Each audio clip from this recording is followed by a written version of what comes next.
Scalia Speaks, Chapter 36, Right and Left. Speaking at the Pontifical Gregorian University in Rome in May 1996, Justice Scalia posed and addressed the question, is the political philosophy of the left or the right more compatible with the public good? If ever there were a topic that cried out for a definition in terms, it is this one: right and left, right wing and left wing. These are terms that have virtually no fixed meaning in American political discourse, except that they all connote, as they do not in European political discourse, a degree of extremism. In America, both categories of terms are pejorative. Thus, we have an American political commentary, that familiar villain, the right-wing extremist, and more recently, that ominous political force, the Christian right. The terms left-wing extremist and Christian left would have similar overtones of foreboding if they were ever used by the American media, but they are not, which is an interesting phenomenon. Once one gets beyond their pejorative content, it is hard to pin down the meaning of right and left in American political usage. Sometimes they are used to denote, respectively, statists and libertarians, those who favor strong and authoritarian government versus those who favor a high degree of individual freedom. In this sense, Richard Nixon would be a man of the right and Eugene McCarthy a man of the left. But if that were the only meaning of the terms, both Augusto Pinochet and Fidel Castro would have to be referred to as right-wingers. A second, quite different connotation of the terms uses them to distinguish between laissez-faire capitalists and socialists. This is not only different from, it is sometimes the opposite of the first connotation, since those who favor a high degree of individual freedom in other matters often favor a high degree of individual freedom in economic matters as well. Thus, the American Libertarian Party is a party of the left under the first connotation and a party of the right under the second. Yet a third meaning of right and left is much more relativistic. It draws a distinction between those who favor the status quo and those who favor change, between conservatives and progressives. Since over most of the past century, change has been moving from a status quo of capitalism toward socialism, this third connotation tends to produce the same results as the second. Castro can be called a man of the left in both senses. But if and when the tide of history moves in reverse, the equivalence between the two connotations disappears. The old line communists in Russia who resist change toward democracy and capitalism are referred to in the American press, believe it or not, as the right. And finally, right and left may connote a distinction between nationalism and one-worldism. This may be merely one aspect of the first connotation I mentioned. Those who favor a strong authoritarian government are ordinarily nationalists, but it really must be an entirely separate connotation, since I can think of no other basis for calling Nazis a party of the right and communists a party of the left. They are both authoritarian, they are both socialist, and they are both untraditional, but the communists are internationalists. For purposes of my remarks today, I am assuming the second meaning of right and left, the meaning that refers to the difference between capitalism and socialism. I take that approach in part because that probably comes closest to the meaning of the terms in European political discourse, and thus is more likely to be what the conveners of this conference had in mind, and in part because that is the only one of the dichotomies I have mentioned that is the subject of widespread current debate. In the waning years of the 20th century, few have been arguing a return to authoritarianism, vigorous nationalism, or traditionalism, whereas capitalism has made something of a comeback. I must make a second clarification about the subject of my remarks. I have chosen to interpret the common good to mean the Christian common good. Thus, I take that system to be conducive to the common good, which is conducive to virtue, as Christianity understands virtue, and sanctification. I assume that this is the meaning of the common good that the organizers of the conference had in mind, the Gregorianum being, as I understand it, a school of theology and not of government or economics. Having fully defined my topic, the first thing I wish to say about it is that I do not believe in it. That is to say, I do not believe that a Christian ought to choose his form of government on the basis of which will be the most conducive to his faith, any more than he ought to choose toothpaste on that basis. To be sure, there are certain prohibitions. A Christian should not support a government that suppresses the faith, or one that sanctions the taking of innocent human life, just as a Christian should not wear immodest clothes. But the test of good government, like the test of good tailoring, is assuredly not whether it helps you save your soul. Government is not meant for saving souls, but for protecting life and property and assuring the conditions for physical prosperity. Its responsibility is here, not the hereafter, and the needs of the two sometimes diverge. It may well be, for example, that a governmental system which keeps its citizens in relative poverty will produce more saints. The rich, as Christ said, have a harder time getting to heaven. But that would be a bad government nonetheless. This recognition of the separate spheres of church and state is not just the teaching of the First Amendment to the United States Constitution. It is also, I think, the teaching of Jesus Christ, who spoke of rendering to Caesar the things that are Caesar's, and is not recorded as having indicated any preference about government except one. He did not want the people to make him king. If I were to engage in the search for the form of government most conducive to Christianity, however, I would certainly not settle upon the candidate that seems to have such a great attraction for modern Catholic thinkers, socialism. It is hard to understand that attraction. Surely it does not rest upon the teachings of experience. I know of no country in which the churches have grown fuller as the governments have moved leftward. The churches of Europe are empty. The most religious country in the West by all standards, belief in God, church membership, church attendance, is that bastion of capitalism least diluted by socialism, the United States. When I say least diluted by socialism, you must understand that I say it in the modern context in which we are all socialists. In the United States, that battle was fought and decided with the New Deal. No one, even in the most conservative quarters of American society, now denies that there should be a so-called safety net provided by the government for our citizens. The only real argument is over how many services that safety net should provide and how poor one must be in order to qualify. Few of us even understand anymore what a truly non-socialist mentality was like. I happened to encounter it by accident when I was a young law professor doing research for an article on sovereign immunity, the legal doctrine that says that a state cannot be sued without its consent. I came across a debate in the Massachusetts legislature during the 18th century concerning a proposed bill that would provide compensation to a woman who had been seriously injured through the negligence of one of the agents of the state, a policeman or a fireman or whatever.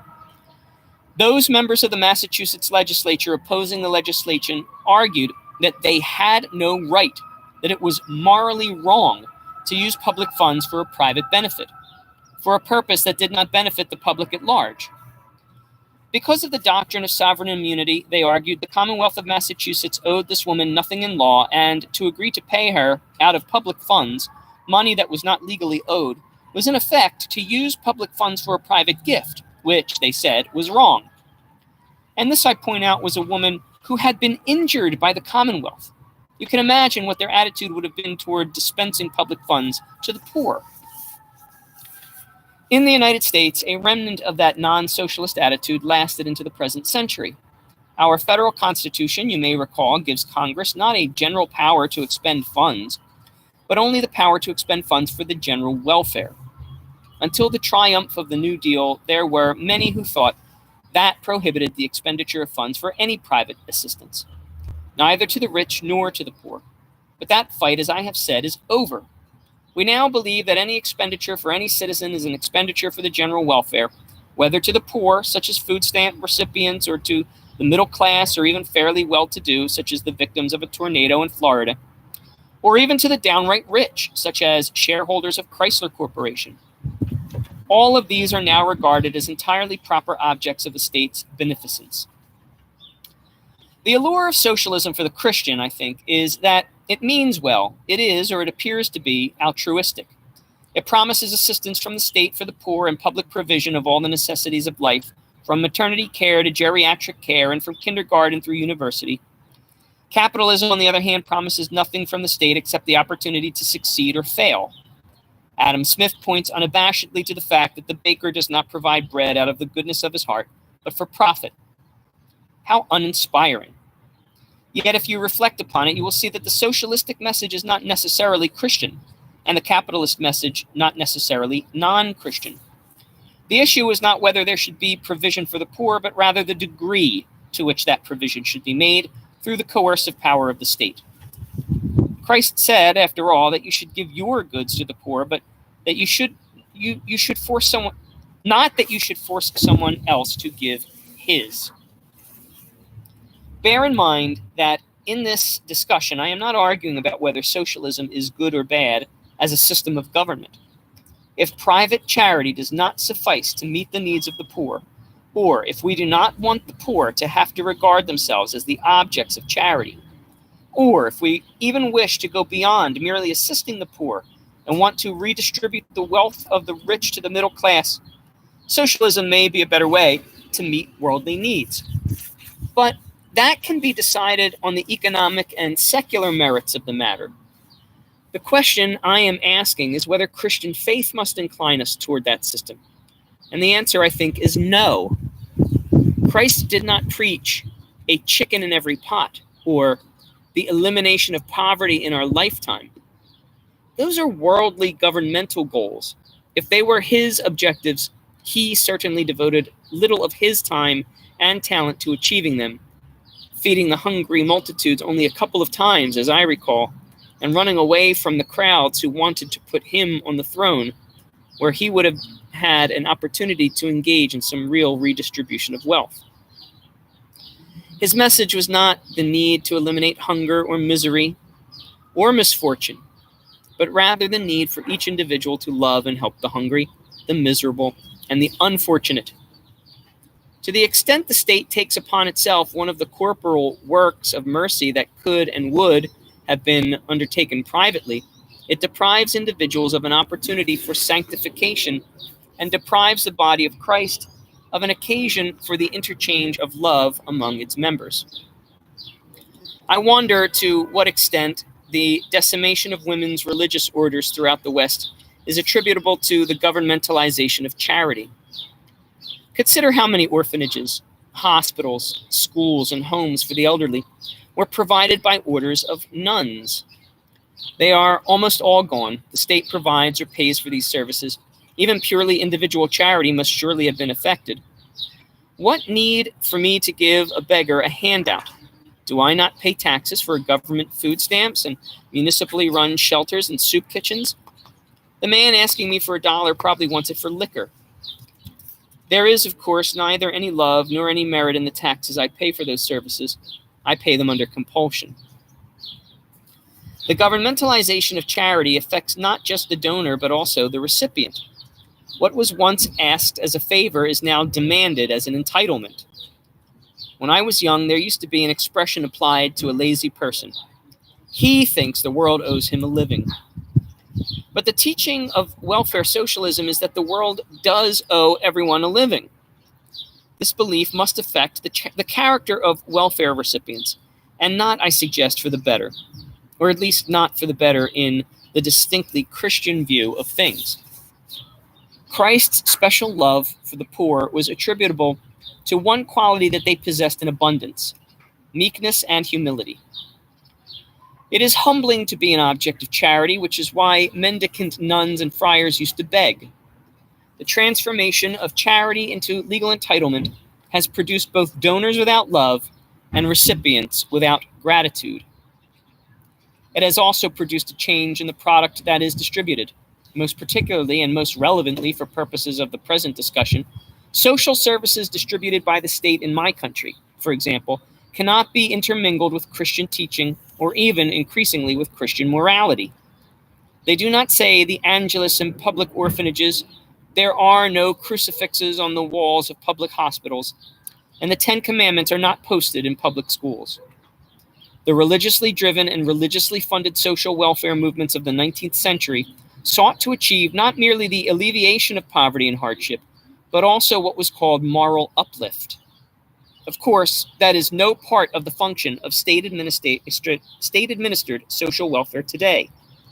The state-paid social worker, whose job it is to see to the distribution of welfare funds to those who are legally entitled to them, cannot legally be concerned with improving not only the diet but also the virtue of her clients, which is the coldly commercial terminology that welfare bureaucracies use. It is, quite simply, none of her business. Perhaps the clearest effects of the expansion of the state accompanied by the contraction of the church are to be found in the field of primary and secondary education. A relatively small proportion of Americans are nowadays educated in religious schools. Catholic schools are much less numerous than they were in mid-century, and the costs of primary and secondary education have risen. It has become very difficult for churches to run a system competitive with the tax-funded public schools. Simultaneously, litigation has caused the public schools to eliminate all religiously doctrinal materials from their curriculum. That is good and proper under our American system, which forbids the official establishment of any sect. But the non-sectarian state's increasing monopoly over primary and secondary education can hardly be considered beneficial to Christianity, whereas such overtly religious texts as The Pilgrim's Progress were once the staple of the American school child's education. Religious instruction, if received at all, is obtained one evening a week in confraternity classes or on Sunday.